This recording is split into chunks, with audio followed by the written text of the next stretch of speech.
RBI के नियमों में सख्ती के बावजूद देश का ऑर्गेनाइज्ड गोल्ड लोन मार्केट तेजी से बढ़ रहा है। रिसर्च एजेंसी पीडब्ल्यूसी इंडिया की ताजा रिपोर्ट बताती है कि साल 2023-24 में गोल्ड लोन कारोबार 7.1 लाख करोड़ रुपए पर पहुंच गया। साल 2029 तक ये सालाना करीब 15% की वृद्धि के साथ दोगुना होकर 14.19 लाख करोड़ रुपए पर पहुंच सकता है। रिपोर्ट के अनुसार भारतीय परिवारों के पास 25,000 टन सोना है। सोने की मौजूदा कीमत करीब 126 लाख करोड़ रुपए है। सरकार के तमाम अंकुशों के बावजूद देश में हर साल औसतन 700 टन से ज्यादा गोल्ड का आयात हो रहा है। आखिर गोल्ड लोन का मार्केट इतना क्यों बढ़ रहा है? तो दरअसल भारत में बड़ी संख्या में लोग इमरजेंसी के लिए सोना खरीदते हैं। आड़े वक्त में पैसों की जरूरत पूरी करने के लिए बैंक या नॉन बैंकिंग फाइनेंस कंपनियां यानी एनबीएफसी से आसानी से गोल्ड लोन मिल जाता है। गोल्ड लोन में आपका क्रेडिट स्कोर कोई मायने नहीं रखता, बस आपके पास सोना होना चाहिए। इस वजह से देश में गोल्ड लोन का दायरा तेजी से बढ़ रहा है। अब सवाल यह है कि गोल्ड लेना चाहिए या नहीं।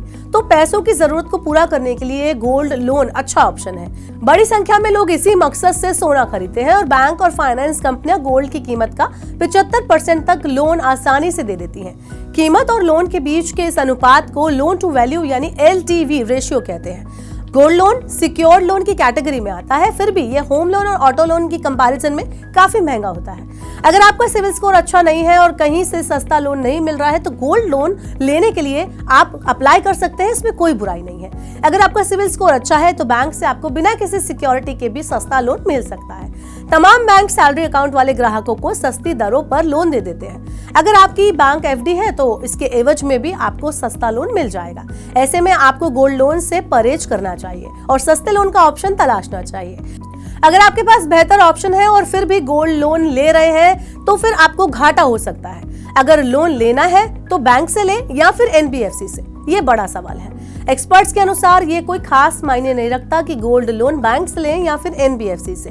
गोल्ड लोन लेते टाइम पर इस बात को जरूर ध्यान में रखें कि लोन सस्ती दर और आसान शर्तों पर कहां से मिले। बैंक और एनबीएफसी के गोल्ड लोन की ब्याज दरों और प्रोसेसिंग फीस में बड़ा अंतर होता है।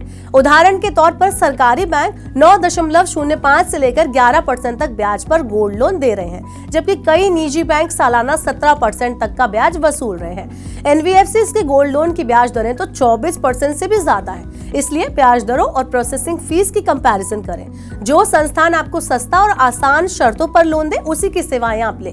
देश का सबसे बड़ा सरकारी बैंक एसबीआई 9.05% ब्याज पर गोल्ड लोन दे रहा है। निजी बैंक और एनबीएफसी इससे 2 गुना से ज्यादा तक ब्याज ले रहे हैं। इसलिए गोल्ड लोन लेने से पहले ब्याज दर और प्रोसेसिंग फीस के बारे में पूरा होमवर्क जरूर कर लें।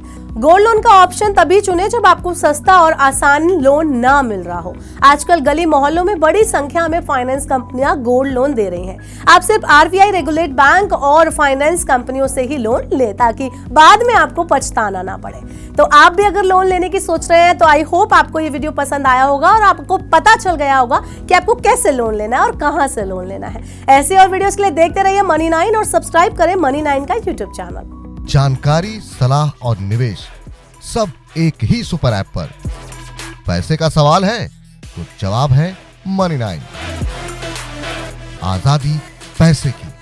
अभी डाउनलोड करें।